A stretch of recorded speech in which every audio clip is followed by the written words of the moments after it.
PM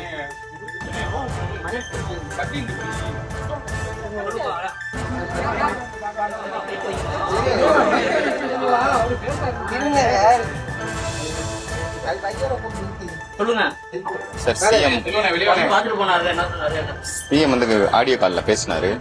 அந்த மாதிரி நடந்ததெல்லாம் கேட்டாரு. ஒரு சில விஷயம் நானும் சொன்னேன்.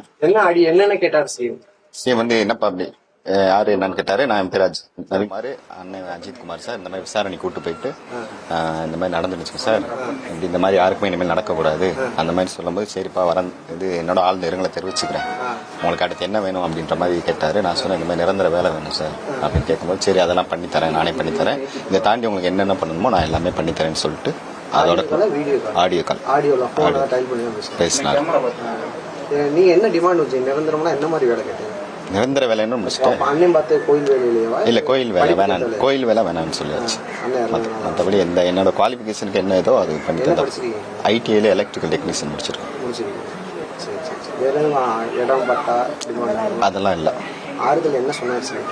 தப்பு நடந்து போச்சுன்னு சொன்னாரு. எனக்கே ரொம்ப வருத்தமா இருக்கு அப்படின்ற மாதிரி சொன்னாரு. நடவடிக்கை கூடுதலா எடுக்கணும்னு கேட்டாரா? இல்ல அந்த அளவு ரொம்ப டீட்டெயிலா பேசல. ஷார்ட் 5 மினிட்ஸ் இருக்கும், அதிகபட்சம் 5 மினிட்ஸ் இருக்கும். நீங்க பேசுனீங்களா?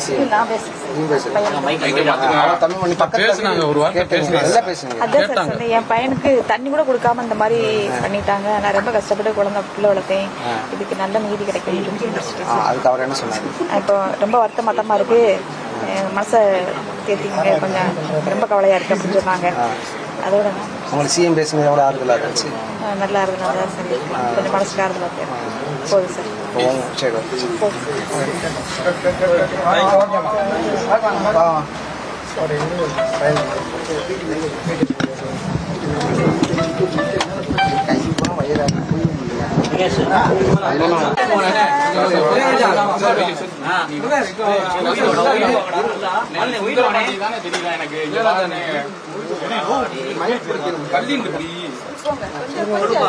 எனக்கு